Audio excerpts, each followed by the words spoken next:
Movie Balakrishna గారు 1991లో తీసిన movie ఇప్పుడు మళ్ళీ రిలీజ్ అవ్వడం ఎలా అనిపిస్తుంది? చాలా సంతోషమైన విషయం. ఎందుకంటే అప్పట్లో వచ్చిన సినిమా మేము టీవీలలో చూడడం కానీ చిన్నగా ఉన్న మా సినిమా వచ్చినప్పుడు మళ్ళీ మేము స్క్రీన్ షేర్ చేసుకున్నాము ఈ మూవీ కోసం. నిజంగా ముందుగా హ్యాట్సాప్ చెప్పాలి ఈ సినిమా తీసినందుకు. ఇలాంటి టైం మిషన్ పెట్టినందుకు మేము చాలా సంతోషం.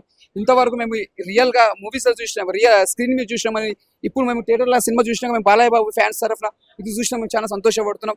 అసలు ఆ సినిమా చూస్తుంటే మనం చాలా ఉత్సాహంగా ఉంటుంది. ఈ సినిమా మనం సిల్కు సుమిత గారు యాక్టింగ్ చాలా బాగా అప్పట్లో చనిపోయింది ఆమె. ఇప్పుడు నుండే ఈ సినిమా చూస్తుంటే సిల్కు సుమిత గారు చాలా హ్యాపీగా ఫీల్ అవుతుండే ఈ సినిమా చూస్తుంటే. ఎందుకంటే ముందుగా బాలకృష్ణ గారితో షేర్ చేసుకున్న సాంగ్ మీద నారవలో నేజావలో సినిమా అప్పట్లో సాంగ్ మంచి హిట్ సాంగ్ అది.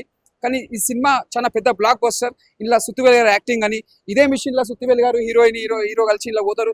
మళ్ళా ఇక్కడ నుంచి మళ్ళా ఒక పాత జమానాకు పోయి మళ్ళా అక్కడ మొత్తం ఒక 500 సంవత్సరాల కథ అనేది మళ్ళా తీసుకుపోయి చూపిస్తారు. చూసినావా, అది ముందుగా హ్యాట్సాప్ చెప్పాలి కథకు కూడా. అంత బాగా తీసిరు. అంటే స్క్రీన్ ప్లే కానీ సాంగ్స్ కానీ ప్రతిదీ బాలకృష్ణ గారు అంటేనే దుమ్ము లేపేసిండు. డబల్ రూల్ ఉంటుంది, డబల్ రూల్ ఇద్దరు. ఒక రాజు గెటప్ తీసుకున్నా కూడా రాజు గెటప్ ఎలా చేయాలనో అలా చేసి చూపించింది బాలకృష్ణ గారు. ఒక ఎన్టీ రామారావు మనం మళ్ళీ చూసుకున్నాం, మళ్ళా తండ్రిని చూసుకోగలిగిన మా సినిమాలో అంత బాగా చేసిరు ఎన్టీ రామారావు గారి క్యారెక్టర్ లెక్క మన బాలకృష్ణ గారు. సెకండ్ పార్ట్ వచ్చి బాలయ్య బాబు గారు చేసిండు. ఆ క్యారెక్టర్ కూడా చాలా బాగుంది. ఇది ఒక బాలకృష్ణకే సాధ్యం అనొచ్చు. ఎందుకంటే ఆయన తప్ప అలాంటి సినిమా ఎవరు చేయరు కూడా. సెకండ్ పార్ట్ వచ్చినా కూడా మళ్ళీ బాలకృష్ణ గారితో తీస్తేనే సినిమా పబ్లిక్ లా చేరుతుంది, హిట్ అవుతుంది సినిమా. ఎంతవరకు కలెక్షన్స్ రావచ్చు చెప్పవచ్చు. ఇప్పుడు పెట్టిన పెట్టుబడి కన్నా ఎక్కువ రావచ్చు. ఎందుకంటే ఈ సినిమా ఇది ఆల్రెడీ బ్లాక్ బస్టర్ మూవీ. దీనికి ఎంత పెట్టినా కూడా ఎంత పెట్టుబడి అని కాదు, సినిమా ఇది ఒక బ్లాక్ బస్టర్ మూవీ. దీని కలెక్షన్ మించి మూత ముగిపోతుంది. జై బాలయ్య, జై జై బాలయ్య.